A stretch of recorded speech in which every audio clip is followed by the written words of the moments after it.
Welcome to Cold War Conversations, the home of real stories of the Cold War.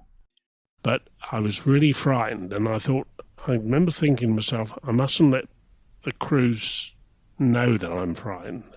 And there's a little seat in the corner of the plot, and I sat on it, and just put my head between my hands, and I thought, I'd just sit here quietly. If I'm going to die, I'll die without making a fuss about it. This is Cold War Conversations. If you're new here, you've come to the right place to listen to first-hand Cold War history accounts. Do make sure you follow us in your podcast app so that you don't miss out on future episodes. David Arnold joined the Merchant Navy at just 14. His tales offer a glimpse into the rigorous and sometimes harsh realities of naval training in the 1950s. His story takes us through his progression in the Merchant Navy, where he earned his extra master's ticket, a rare and prestigious qualification. David recounts his experiences with the Royal Naval Reserve, particularly his time aboard the nuclear submarine Valiant, where we're treated to a behind-the-scenes look at Cold War-era missions, including covert operations. I'm delighted to welcome David Arnold to our Cold War conversation. My father was struggling through the Depression. My mother was a chauffeur's daughter. Dad ran a garage and a scrapyard and a factory and got quite wealthy and joined Lloyd's. But I used to get Dad to drive when we went down to Brighton. He used to drive through Shoreham to see the ships in Shoreham Harbour. It's only a little harbour, little coasters.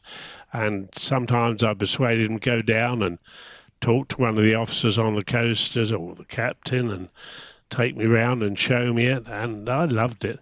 And when I was 13 years old, I went on one of the Merchant Navy training ships, HMS Worcester, Thames Nautical Training College, an old wooden wall. I should do this with pictures, really, but never mind. Well, I'm going to add some photos to the episode information so the listeners will be able to look at photos. So what year was this, David? It was 1953, and I was 14 on June the 4th, and I joined the Worcester for the spring term, and I was 2 or 3 months short of 14 then, all in nice cadet's uniform, and the Worcester was at Greenhithe. And as I say, it's supposed to be an old wooden wall, but in fact it was the HMS Exmouth, which was a training ship. What David means by a wooden wall is it looked like an old sailing ship, like HMS Victory or the Cutty Sark. I think it was probably for Oman kids or something. It hadn't changed much by the time I got there, but we actually paid for it, or Dad did. And you had to join it by boat. It was a facsimile of a wooden wall. I will send you a picture with masts and yards and what have you. And we used to haul the boats up on booms at night, and we used to have a first gig to take the captain ashore and a second gig to take the officers and masters and parents and what have you, and cutters and things, big cutters full of cadets. And that was the life there. The schoolmasters used to join every morning, and we had school on board and drill on the deck and climbing masts and going over the futtocks crowds and things like that, and casting the lead and all kinds of things like that. Did you find that challenging?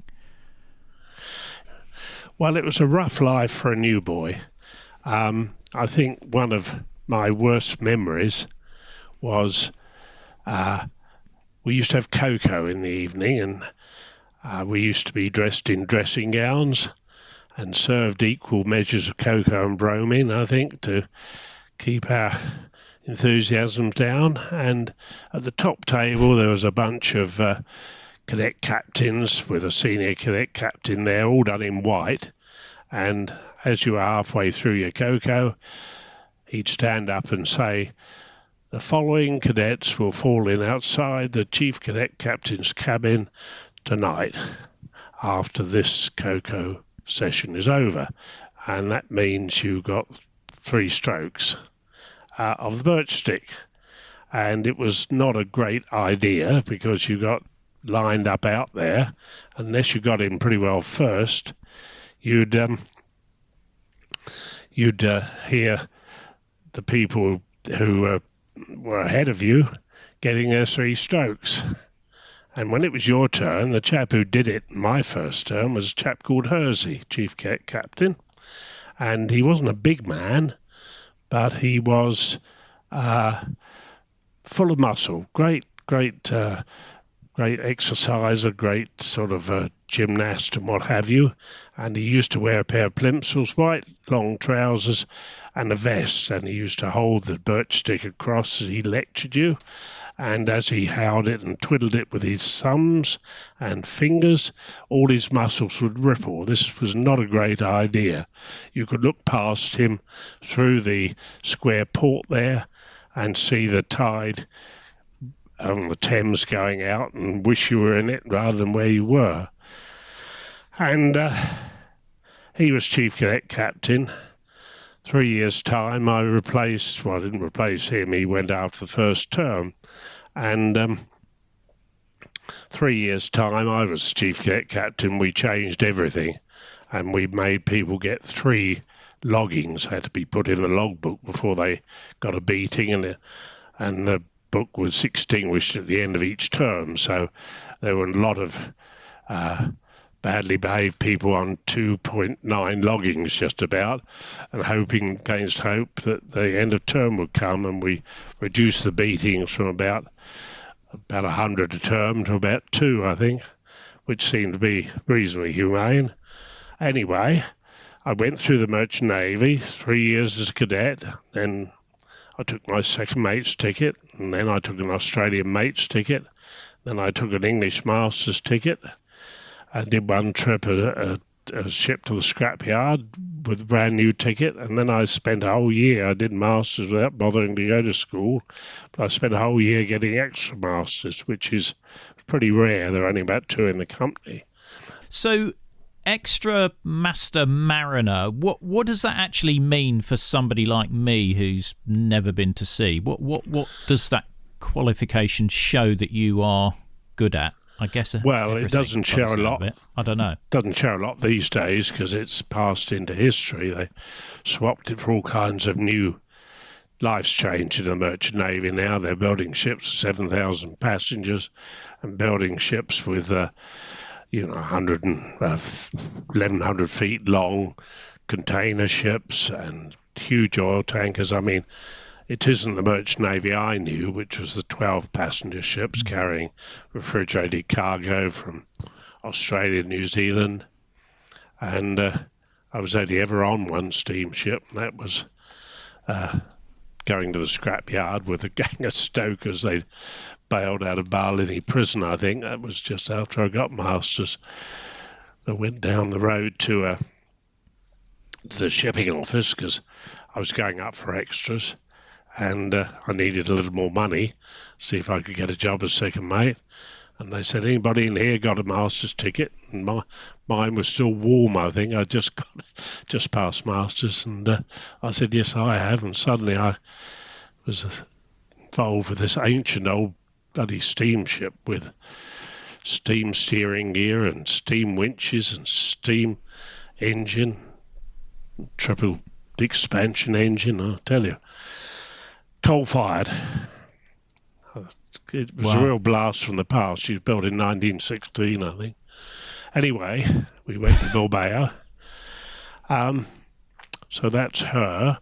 But extra masters in those days was the way you got to be a marine surveyor or an examiner or fairly high up in the what was then the Board of Trade. And they looked for people with extra masters, and you started on a whacking great salary, about 3,000 odd a year, which in 1965 was a big salary.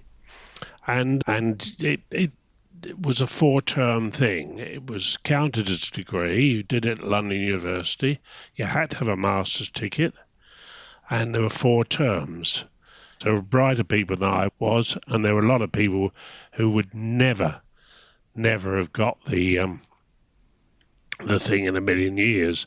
And I was just over the cusp of bright enough to get it without being hugely bright. There was a chap there called Cochrane. I mean, I asked him how he worked out some mathematical integration or something, and he gave me his workings, and I had to go back the next morning saying, how do you get from that line to that one? Which shows you how bright he was, you know. But I passed it after 3 terms. It didn't come without cost because I had a flat in Earl's Court, 2 West Cromwell Road, and I think it was about £2.50 a week. It was a double flat. I shared it with a mate of mine, and next door it moved in 2 Australian girls who were just opposite the OVC, the Overseas Visitors Club, and both young, blonde, gold boots, mini skirts, a whole lot, and they went across the road from the AVC and settled in the flat next door, which I thought was a good start. But I'd vowed on living a more or less monastic life, you see, because I didn't have very much money.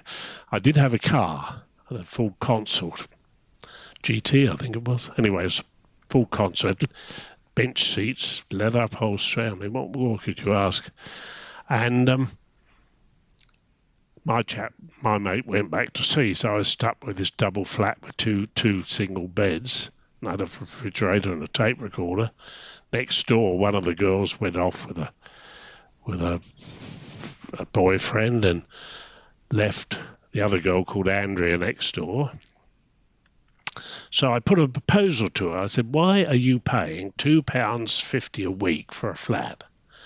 I've got a spare berth in mine. Why don't we move in together?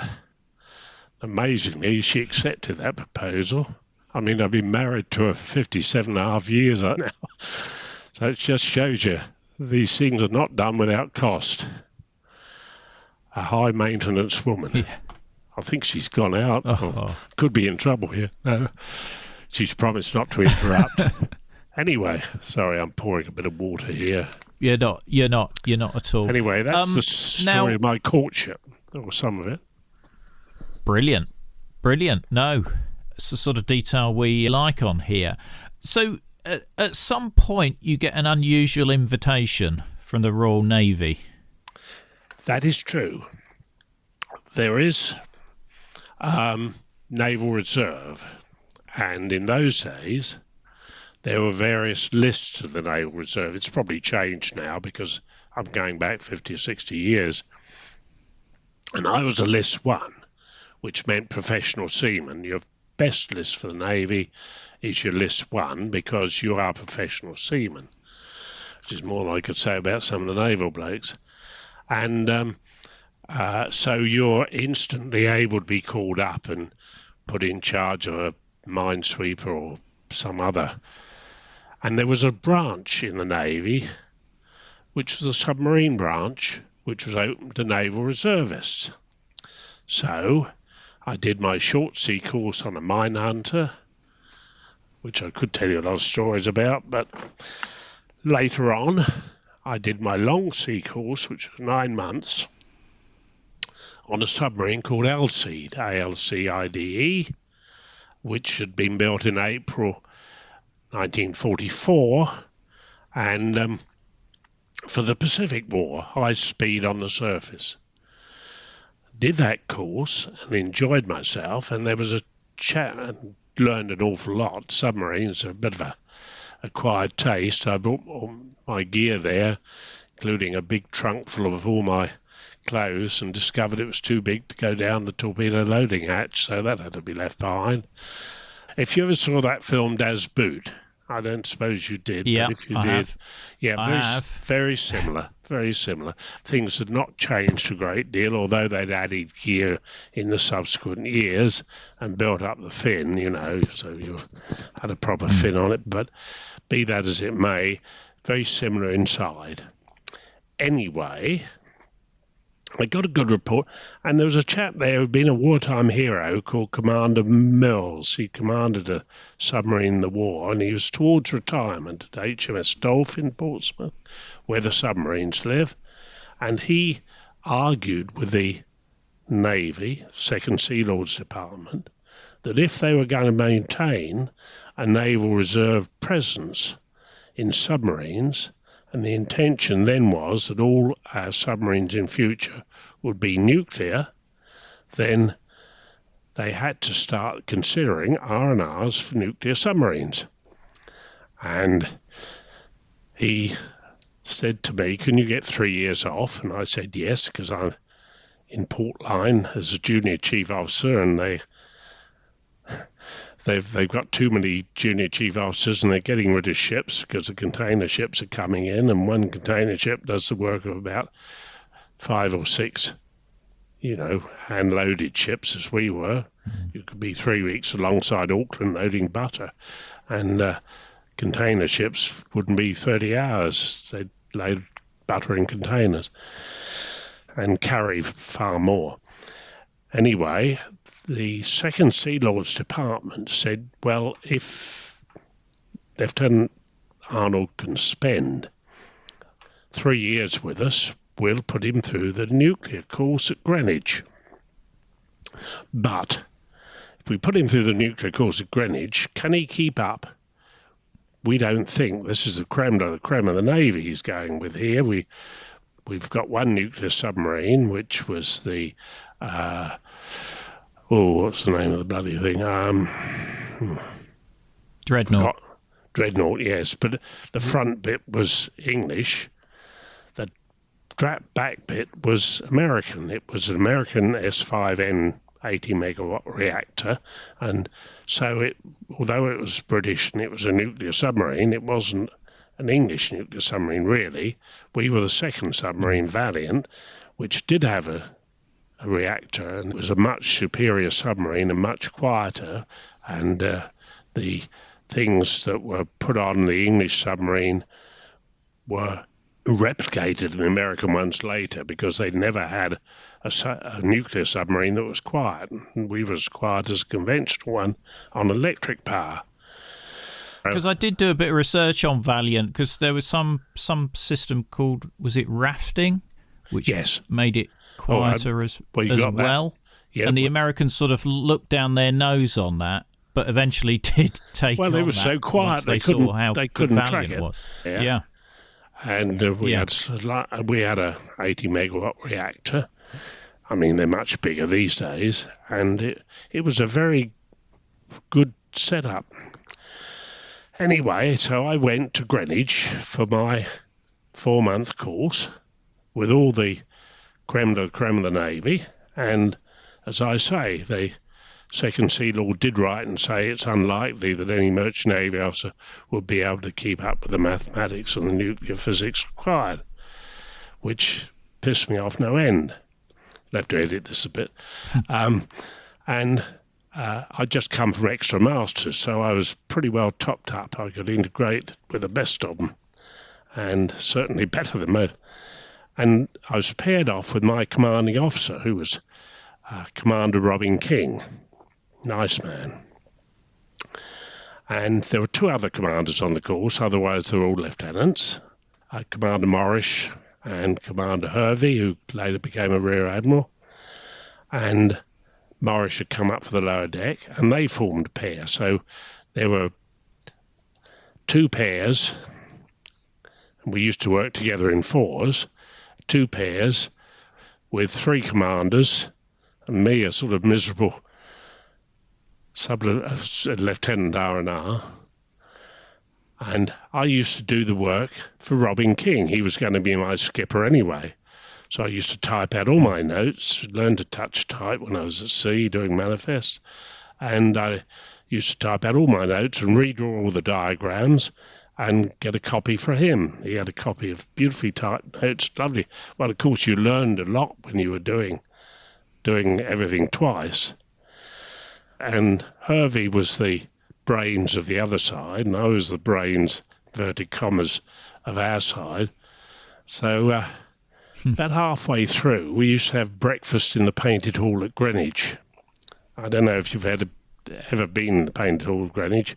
It has 365 breasts, and a lot of them at breakfast used to try and count them, all on the ceiling, and of naked women all over the place. Got you off to a good start. And all the captains who were conducting the course and the commanders sat in a top table. And I was adopted by one of the commanders, who was Commander Alabaster. And he said, come and sit with us. I thought, I'm going to die. I'm sitting here. There are 3 captains and 2 commanders up there. I'm sitting up there. So I used to sit in the top table. I was doing very well at the time. And dear old Alabaster, he's a lovely man. Anyway, we got through the course, and he rang up Andrea, my wife, and he said, we've got the results out of this course. And Andrea says, oh, it's very kind of you, Commander Alabaster, to bring me up. He said, well, your husband came first with 86%, the next guy got 79%. So then apparently, and Alabaster told me this, there was another letter from the Second Sea Lord saying, we are holding inquiry on the educational levels of our naval officers. I'd upset them. Anyway, we had another instructor on that course called Jones, and he was Lieutenant Commander, and he used to instruct us on nuclear physics. And he used to stand up there, and you've got to do a Welsh accent for this one, saying, all you young boys, you're all married to pretty young women, and you've got to go after bulkhead number 65 through the passage through the reactor compartment. He said, if you'll take my words, you'll hold on to your crutch and shield your gonads as you go through. He was always known after that as Gonad Jones. Anyway, that was him. Anyway, he got on the submarine, Valiant. Did you have to go through any vetting before you were able to... All PV'd, positive vetted, yeah. Right, and what was that like for you? We had to answer a questionnaire, and then when we got home, or at home, we were visited by Lieutenant Commander from DNSY, Department of Naval Security, down at Portland. And he went through and he saw how you lived, and we were living quite well at the time. I got a big mortgage and bought a nice house and grounds at Bedingshurst in Sussex, near where I was born in Warnham. And, you answered the questions and they accepted you. Presumably, I did have a slight embarrassment because Karl Georgiev, my father-in-law, was of Bulgarian extraction, and he spoke Russian. And at the time, he was in Moscow on a medical conference. I mean, he was a real capitalist, had a boat and went sport fishing and what have you. But they said, what about your parents? And my parents lived in Slinfold, which is nearby in Sussex, and Andrea's parents, as I say, lived in Perth, but I had to say my father-in-law's in Russia. They just discovered that the first lieutenant of the Resolution, which was one of the Polaris boats, had a Yugoslavian wife, which rather upset them. But it didn't stop. Brilliant. There were 3 big secrets in Valiant, and that was the speed it went, which really wasn't a secret, because the big secret was how fast did it go with the raft unlocked, which was 19 knots. It wasn't a fast submarine. It didn't go as fast on the surface as the old Alcide of 1944. It did about 16 knots on the surface. Looked like about 60 with that great wave. So we joined Valiant, Robin King, and Robin King was a lovely bloke. They were good friends, and he married a young American wife. He was over in America as Lieutenant Commander, married Mary Lou, who had a frock shop in Helensburgh there, and she made a friend of Andrea's. There's only about 4 or 5 years difference between them. Robin King was about 35. I was about 27-ish, and Andrea would be about 21, 22. And so we lived in their house. It was a captain's house, and, they had spare space, and So when we came up, we lived in the house and we were on first name terms. Ashore, not afloat, obviously. It was then always Sir and David. And I joined Valiant, and I had a bloke who became a very good friend, although I think he resented me at first, because I was promoted as navigator over him, he being there before me, a chap called Mike Boyce. He was a good friend of mine, and we went all around the Med and all kinds of other places together. But he turned into Admiral of the Fleet, Lord Boyce, and he was Chief of Staff about 1995. But we maintained our friendship. I know I was running Antigua Sailing Week with about 250 yachts, and I sent him postcards saying I've got more ships than you have. But he was Chief of Staff at the time. And it didn't get on very well with the Labour government, and his contract wasn't renewed, but they made him Admiral of the Fleet. Can you describe some of the missions that you were on Valiant?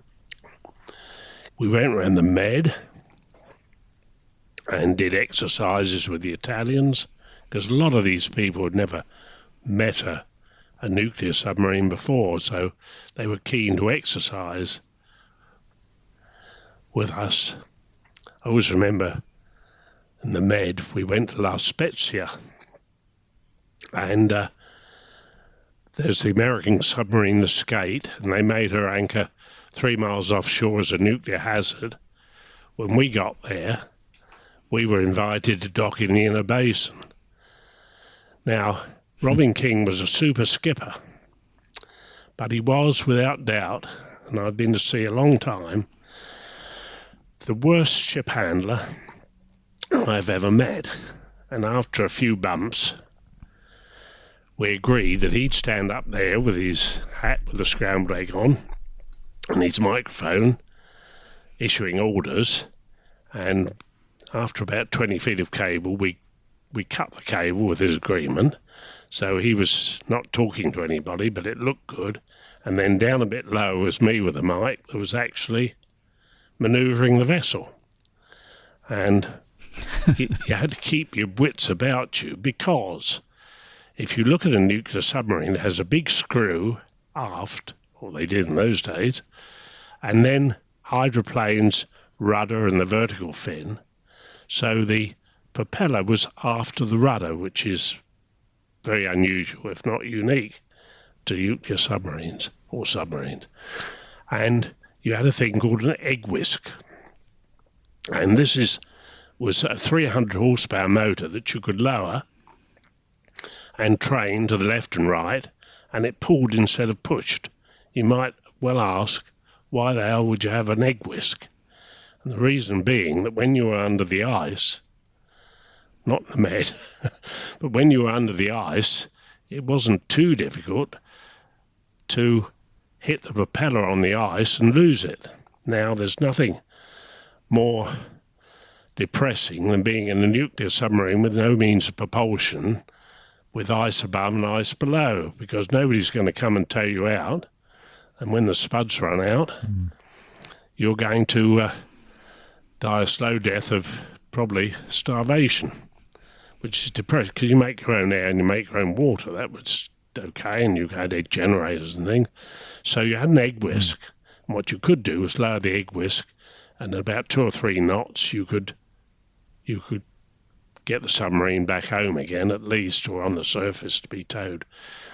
It never happened, but that's why the egg whisk was there. But you could train it 90 left, 90 right, and operate it, and of course it acted as an after tug.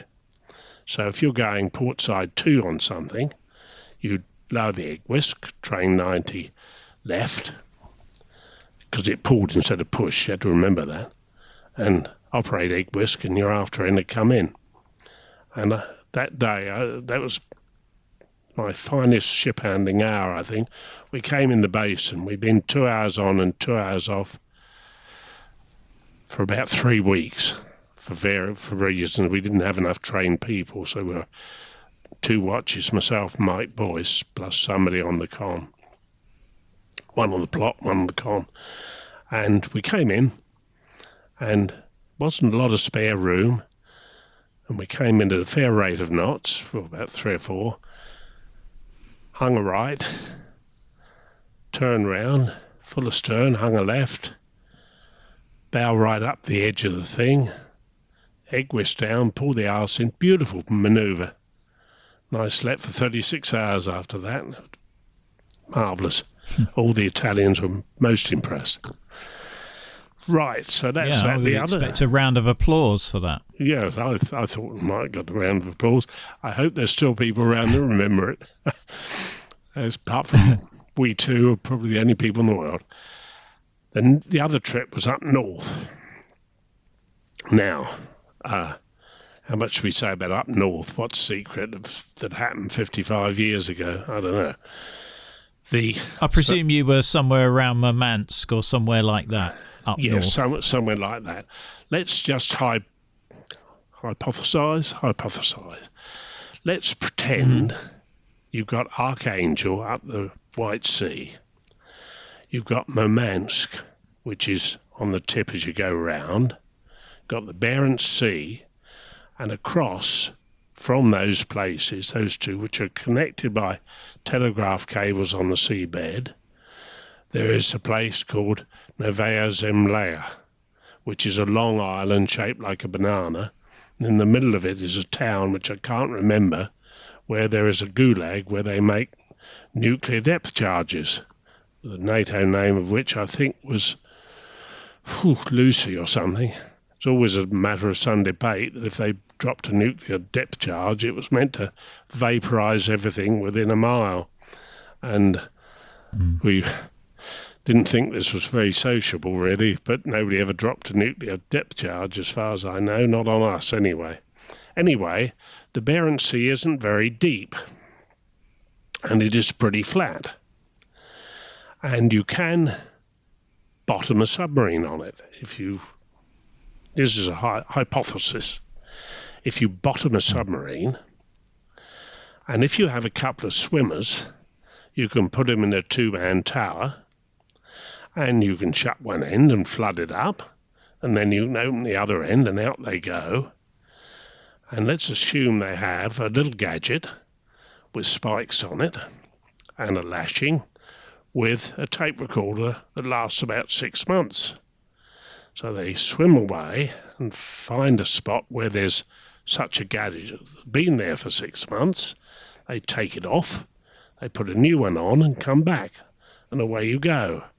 On the thing is all the traffic on the from Murmansk to Novaya Zemlya to Archangel up in the White Sea. There's several of these cables, but then they had several of these little gadgets. And you do that every 6 months. And the Americans, they did the same thing off Vladivostok and the Sakhalin Islands and round the top corner of Russia that abuts America, Alaska, up that way. So the Americans did that bit, and the Brits did our bit. Well, they did. I'm not saying they did it, but they could have done. And so that was an interesting navigational exercise. I just want to ask you a little bit more about that. I mean, when you were doing that mission, the crew knew what was happening, I guess. Well, I had got a lot of old Portline passenger charts, and we used to, in Portline Merchant Navy, we used to put a chart up in the passenger outside the saloon, the dining place, a chart up, and every day the second mate, who was the navigator, would go down and put the position on so they could see us plonking across the Atlantic or the Pacific or Indian Ocean, wherever we were going. And the passengers all used to cluster around and have a look to see where we were. And I'd got a roll of these things, so on the side of the manoeuvring console there, I used to pin up one of these passenger charts and mark our position every day. Probably highly forbidden, but they used to love it because they had their own gear down, the engineers there, and the crew used to see it. And so people used to know where we were because I used to mark the position every day. And they had another gadget down there, which I ought to mention. What they'd done, Valiant was about 33 feet in diameter, about the same as a jumbo jet, 33 feet. And they welded a lug on each side, and they put a wire there with a plumb bob against the control panel, the reactor control panel there. Same place I pinned the thing. And they put a thing, and then they're on the surface. They had a Chinograph pen or a fibre pen and part naught. And then as you went down, of course, the submarine compressed. And as it compressed, the wire sank and the plumb bob sank. So it was a crude kind of depth gauge, really. If we went down to 600 feet, the thing was down here somewhere, and you put a thing saying 600. And so it went on. Anyway, so that's how they knew where we were. And we used to go all around the Med and all around those areas under the ice. Yeah. Didn't go far enough under the ice, so I used to make up a little chart for them. Navigation was a bit of a problem, but there we are. That's probably why they got a Merchant Navy navigator. Yeah. When you were in sort of near Murmansk and in those areas, were you concerned, or what was the mood around, worrying about detection by Soviet forces? We were aware of it, and on one occasion only, the Soviet forces were around, and I suspect they knew we were around, which is why it was important that we was very silent. Obviously, we made a noise, they'd have locked onto us straight away. And on one occasion only, they dropped conventional depth charges. But I don't think it's impossible to tell. Although we had good sonar, which would show where they were. I'll come on to that in a minute. But I doubt whether any of those charges were within 2 miles. You would never find us with the gear they had in those days. You'd never find us when we're on the bottom. The only chance of finding us when we're moving. Right. So they would have suspected that you were around and maybe just dropping random depth charges to see whether they were lucky. Yes, I think so. Or to scare you off, or to try and frighten you off. Well, I think, they had to do something. I don't know. Yeah. I mean, I remember that occasion, but we were up there a couple of times. We generally come in from under the ice. You wouldn't go around the top of Norway. You come down south past Nova Zemlya there, and it's a pretty awful place.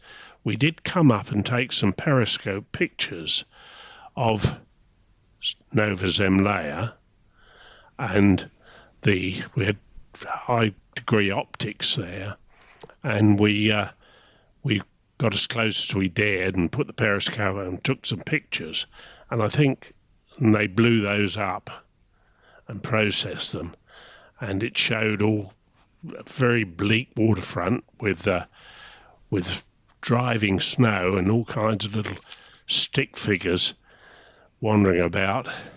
Like that painter, I've forgotten his name now, with the stick figures. Yeah. Lowry. That's him. Lowry. That's him. Yeah. Anyway, be that as it may, they were staggering about in this horrible, and it was a gulag, and they were making these depth charges. Horrible place, really horrible. Wow. Most impressive photograph.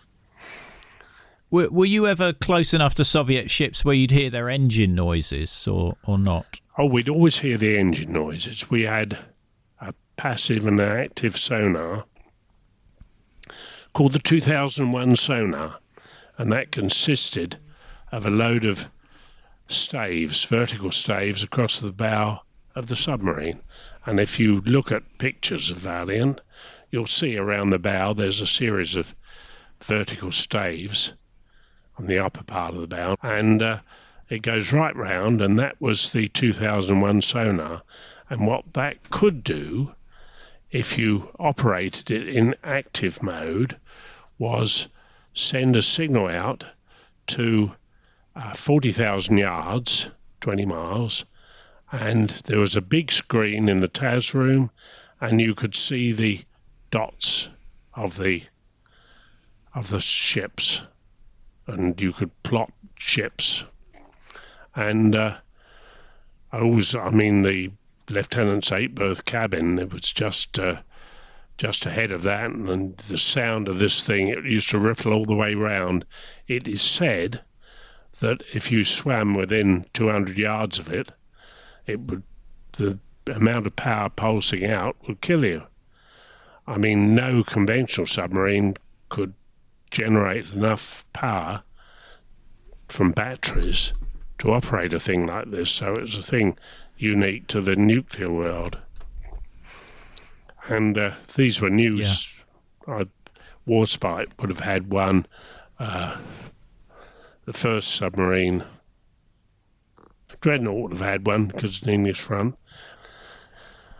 But as we used to leave, of course, we were berthed in the Gearloch.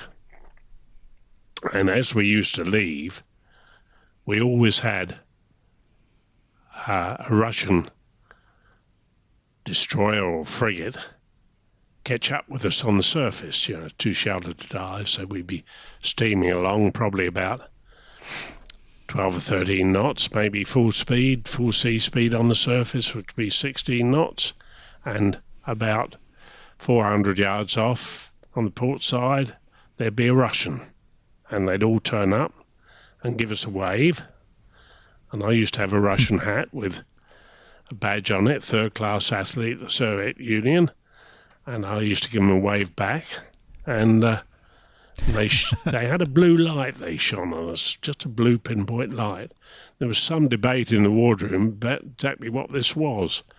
Some people actually argued that it could see through the submarine and was taking pictures of the inside, but I never believed that. I thought it was just a blue light. It wasn't a laser or anything.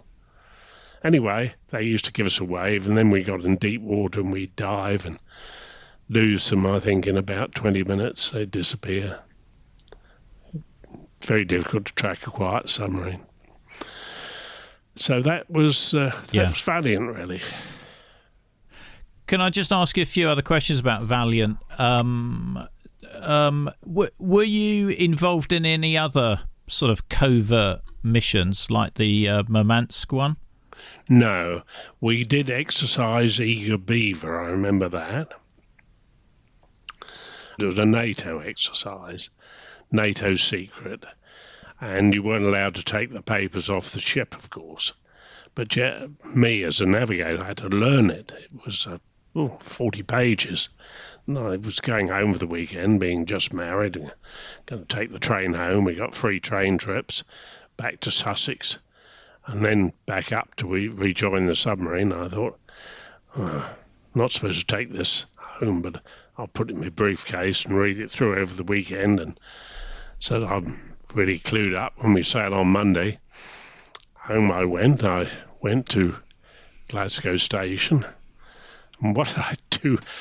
Put it in my grip and took it out and put it in my briefcase. And I left the briefcase on the bloody train, of course. So I thought, no. Nobody else knows this. I'm hoping everybody's retired who would take action. And so, being an energetic young man, I went up to station master. I said, "You've got to stop that train. You must stop that train. It's got secret papers on board and we've got to collect it." So he got on the police and everything. And the train was going out to Edinburgh or somewhere. They stopped the bloody thing at the first station, found the briefcase. Police car came up with the briefcase. I said, "You're wonderful. You saved the secret of the nation. You ought to get an honour in the next list." And all these policemen sort of clapping on the back and everything. And I still caught the train down south, sleeper down south. And Brilliant. I thought to myself, I got away with that one. no idea. You did. If you ever try it, you say, you've got to stop the train. The nation depends on it. You'd be amazed. You get half the Scottish police force just about standing on the track and hold their arms up, I think. Anyway. Yeah. I haven't got the uniform to carry it off, though, David. That's the problem. Nor have I anymore. I think the Moth's got it. But never mind. Did you have any incidents on Valiant that were sort of dangerous? Because I've heard of problems with sort of like dive planes not responding and hard things to like dive that. on the after planes, yeah. You always drilled for four-plane flop. In other words, the forward planes flop to pointing downwards by about 30 degrees. You must remember the submarine is about, can't remember how long it is now, but let's say about 350 feet, 400 feet. So while the arse is on the surface, the bow of the submarine is down to 400 feet. And the old submarines, like our Seed, only dive to 501 feet. Their crunch depth was 700 feet, I think. Now, Valiant could dive deeper than that. She could get down to 1,000 feet, but it wasn't recommended, although we were there occasionally. The control of the submarine worked on two hydraulic systems. So if you lost one hydraulic system, you were controlled like an aeroplane with a wheel to steer, and you pushed it backwards and forwards, up and down. It wasn't like the old thing.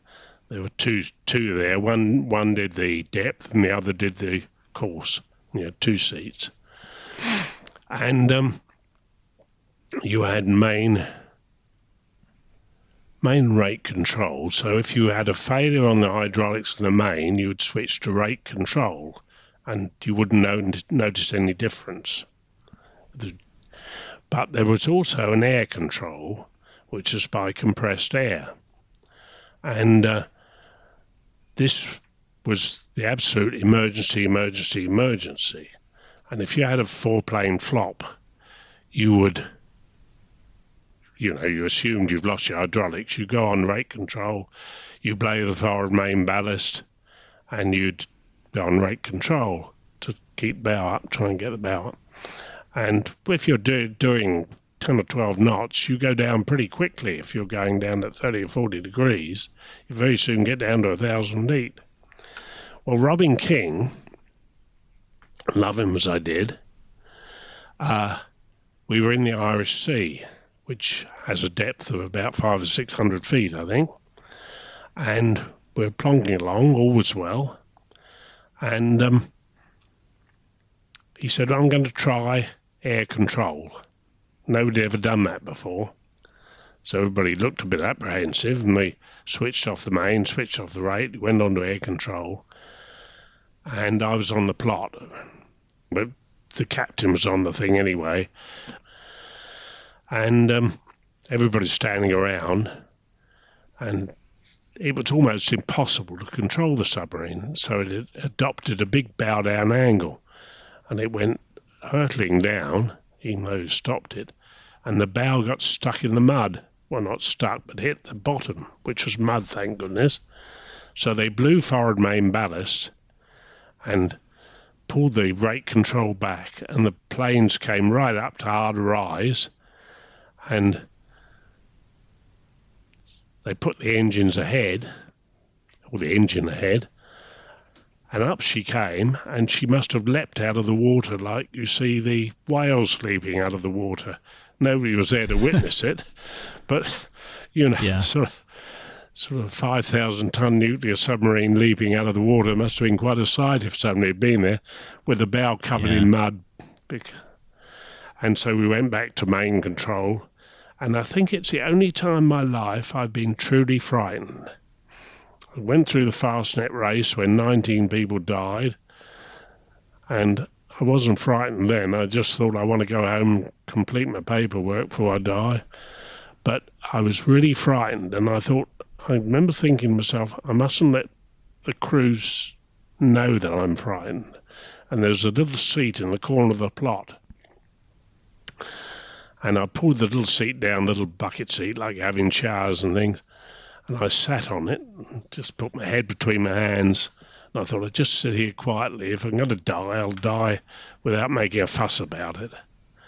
But I didn't die, obviously. But it's the only time I've really been frightened in my life. I thought this is the end. Otherwise, a remarkably smooth trip. I mean, we were one of the last nuclear vessels in the British Navy that still had a rum issue. They didn't pack that up till 71.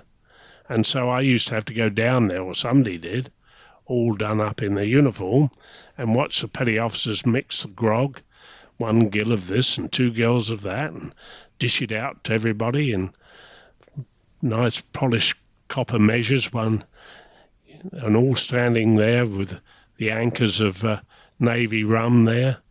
And every time they broached one, I had to sign a book and observe it. After 71, they thought it wasn't a great idea that people on the manoeuvring panel and things like that had a couple of sippers of rum in them, and they gave them a few cans of beer to drink off watch instead. But we were a nuclear submarine with a rum issue. Wow. When you got down to 1,000 feet, and I know you said it was rare, I mean, I base my view off submarine movies, but does the submarine creak when it gets into deeper depths? Yes, it does. I mean, the crunch depth, I can't remember what the crunch depth of Valiant was, probably about 1,400 feet or 1,500 feet. The crunch depth, and in Daz Boot he goes below the crunch depth, which is very brave. Yeah, it creaks. We didn't have any leaks or anything. The thing's well designed. Stood with it well, stood up to it well. It was. But it must have been a bit unnerving to start hearing those. I don't think people didn't like to go beyond 600 feet. I mean, submarines these days, I understand. My sources are same as yours, what I read, these days go to 1,000 meters, which is 3,300 feet. But the normal diving depth limitation was 600 feet. That was imposed by the captain, was 600 feet. And it was a big occasion if you ever went much beyond that. We weren't often in waters that you could go much deeper. We were obviously in the Med and running down the Med and running up, to the ice and what have you. But normally we operated from what they call bottom contour charts, all marked secret. You might ask, what's secret about bottom contour charts? I could take an ordinary chart and join the similar numbers and produce a bottom contour chart, and it wouldn't be secret because I'd just done it. But, of course, they showed the hover areas for Polaris, so that's why they were secret. But they're very good, because if you're running past Portugal, the lines run north-south, so the contour lines run north-south off the... So if you run down a contour line, you've got your longitude straight away. You've only got to establish your latitude. We had the Polaris submarines had an American-made system where you got 3 gyros on a platform. They introduced it in aeroplanes, and the movement, if you set them to the start position, they would give you the position you were in, these 3 platform gyro things. Unfortunately, ours was made in England, didn't work, so they took it out, made by Sperry Rand, and they took it out, and the big glass cover where it was stowed used to be used by the one of the torpedo chiefs to store all these pornographic books, which wasn't much help with the matter of navigation. So we had to navigate by various means. Yeah, I'm interested to know how you navigate underwater because you've got no way of knowing where you are. There's no identifying features underwater because you can't see out. That's perfectly true. But every so often you have to come up for the submarine broadcast, and you put up a radio aerial, and we put up a thing called an ALM, and we used to blow slop drainage sewage, very important, blowing slop drainage sewage. All the young ambitious officers used to overload the submarine, and all the old married officers used to underload her so that if you stopped she'd go up. And anyway, and we used to put up a mast called an ALM, and we had a gadget.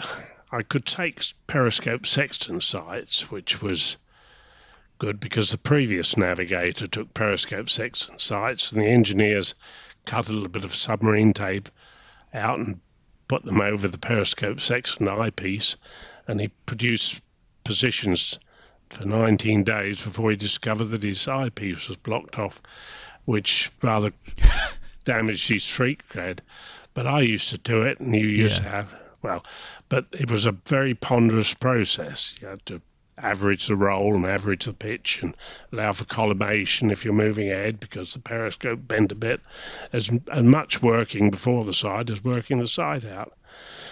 So we had a thing called a UPN 12, which was a thing that worked on time differences.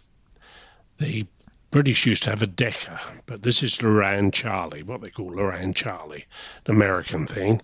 It was bloody good. And it gave an analogue reading of a time difference, and you had charts with hyperbola on them, 3 hyperbola, which are just lines of different, same distance between 2 points, straight line between the 2 points, and they look.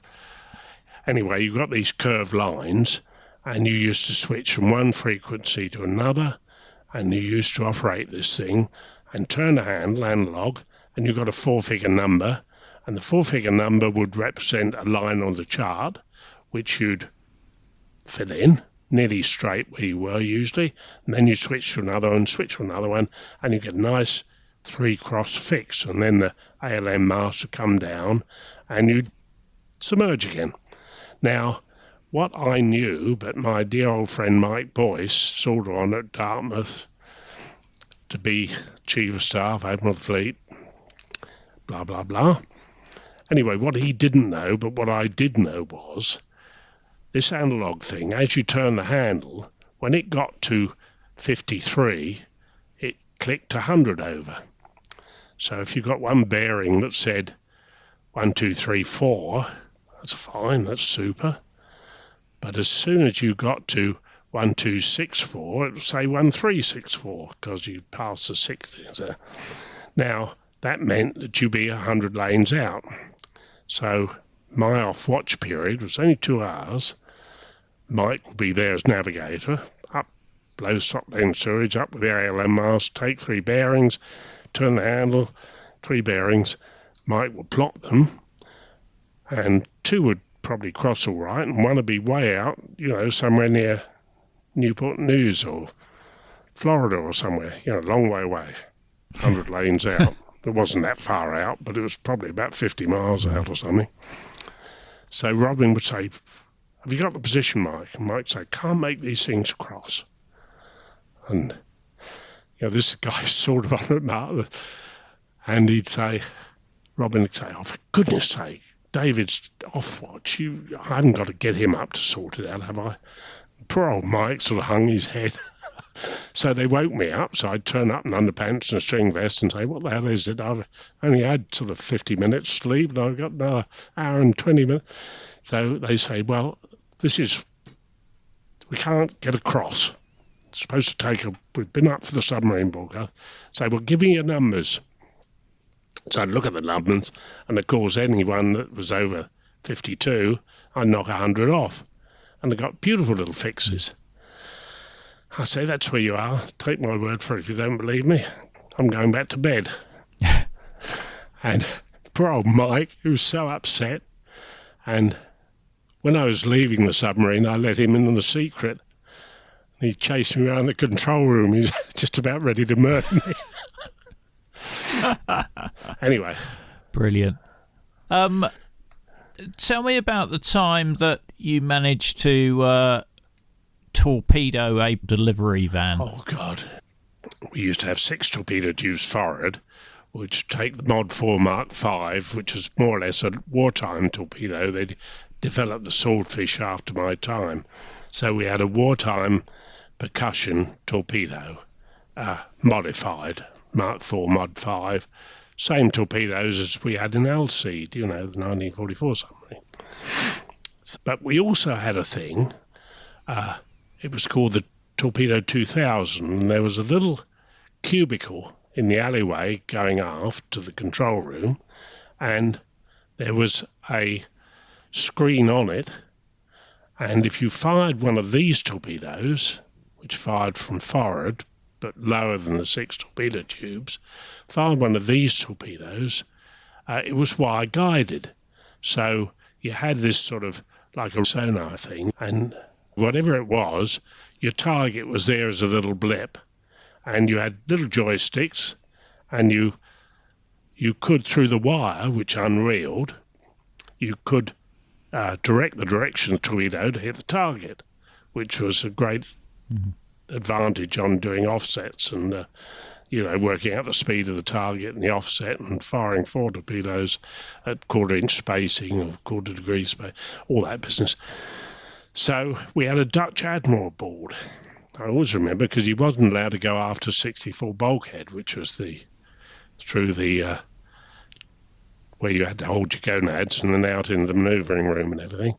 He wasn't allowed to, which he was pretty pissed off about. And we all felt very sorry, but it was firm order, and that's what we were doing. Dutch were thinking of buying these things. But what we did do was what they call the Clockwork Orange runs, and that is a submarine, conventional, running along with a bit of conning tower, a bit of fin showing, and it all been reinforced with steel, so it's a strong steel, and you fired torpedoes at it, but they were obviously not live torpedoes because it's a British submarine, and it would go steaming along, and you fire torpedo, and if you managed to hit the submarine or the fin of the submarine, then it was a good thing. It was good practice. And so Clockwork Orange. So we had a Clockwork Orange for this 2000 thing. And it was, in the Firth of Forth, this Long Island, Arran Island.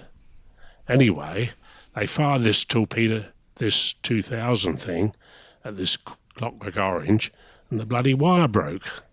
So there's this torpedo steaming away at a high rate of knots and no control.